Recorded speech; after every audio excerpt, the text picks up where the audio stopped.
On a rainy night, Emma found herself alone in her bedroom, curled up in bed with a good book, a cup of tea, and her dog, Max, at her feet. It had been a long day, and she was grateful for the quiet. There was a storm building up outside, thunder booming in the distance, but inside, the room felt safe and warm. Max was her constant companion, a scruffy, loyal mutt she'd adopted a few years ago. He was always by her side, following her from room to room, and he loved nothing more than curling up at the foot of her bed whenever the weather turned bad. After finishing a few chapters, Emma drifted off to sleep, Max dozing at the foot of her bed. As the storm intensified, though, Emma awoke in the middle of the night feeling uneasy. She couldn't quite put her finger on it, but the room felt off. Max, usually so calm, seemed restless. He was no longer at the foot of her bed, but was pacing around the room, occasionally scratching and whining. Emma sighed and sat up, glancing around in the darkness. "Max, stop it. Come on, lay down." She patted the bed, but he didn't join her like he usually would. She couldn't see him in the dark, but she heard him pad over and lay down next to the bed, huffing slightly as he did. She shivered slightly, pulling the blankets tighter around her shoulders. As she reached for her phone to check the time, lightning cracked and thunder boomed loud enough to shake her house. Max scratched at the floor next to her. Apparently, he was as restless as she was. This storm made it impossible to sleep. "Max," she whispered, her voice barely audible over the rain pounding at the window. She reached down beside her bed to pet him.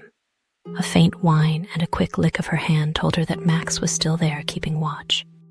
Emma smiled weakly, relieved. She whispered his name. "Good boy, Max." She rolled over and tried to get back to sleep. But just as she was about to drift back off, she noticed a faint dripping noise. Was it coming from her bathroom? The hallway? Hard to tell. That was just perfect. On top of everything, there was apparently a leak in her roof somewhere. It didn't sound serious, just a faint drip every once in a while. Drip. Drip. Not even worth getting up to find a bucket, she'd just clean it up in the morning. She checked the time. Morning was only a few hours away. Damn this storm. Her day would be hell after getting no sleep at all.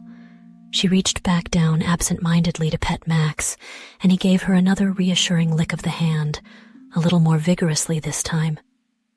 Drip. Drip.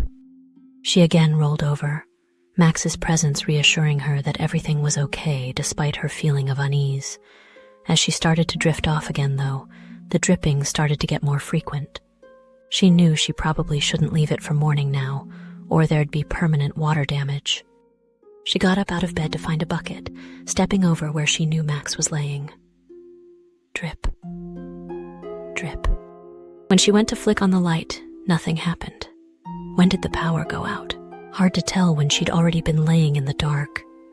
No one has actual alarm clocks anymore, she thought to herself absent-mindedly. If she'd had one, she would have known as soon as she'd woken up that the power was out. She pulled out her phone to use the flashlight function, laughing slightly as she realized, along with an alarm clock, she probably didn't even own a flashlight anymore either. As she padded down the hall to find the source of the dripping, her feeling of unease intensified.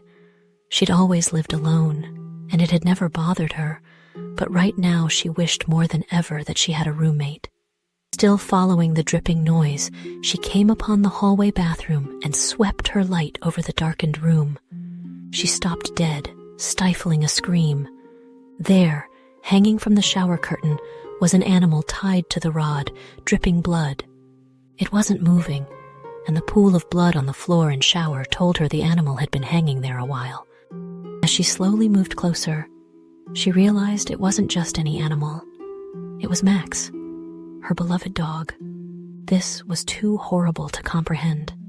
The scream she had been barely containing finally ripped from her lips, cutting through the noise of the storm. She sprinted back to her room, locked the door, and began calling 911. As the dispatcher answered, Emma froze. A thought had been gnawing at the back of her mind, and it finally came to the forefront, leaving her breathless and unable to utter a single word. How long had Max been hanging there? It was impossible. He had been in this room with her all night. Or was he? She had never actually seen him in the dark, only heard him padding around and scratching. She had reached down multiple times to pet him. He had licked her hand. Licked her hand. Emma's body locked in terror. Inside, unrestrained terror was spreading, but outwardly she couldn't move a muscle or utter a single word. "Hello? Ma'am, please tell me the nature of your emergency." The 911 operator tried in vain to break through Emma's dread. She slowly shifted her eyes down toward the floor where she was sure Max had been laying. In the dark, she could just barely make out a shape, something large and contorted, hunched next to the bed. As she watched, the shadow began to shift, as if it knew the charade was over and it no longer needed to lay coyly pretending anymore. It had so many limbs, too many limbs. Emma realized with growing horror that the thing next to her bed had never been Max. The whole time, every scratch and whine, every lick. Oh God. The thing under her bed suddenly whispered to her, low and guttural.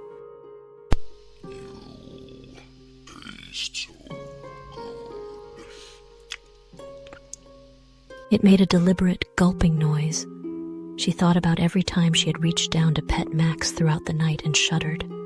With one terrifyingly quick movement, the shape next to the bed reached out with too many hands, one of them curling like a vice around Emma's wrist, another around her ankle.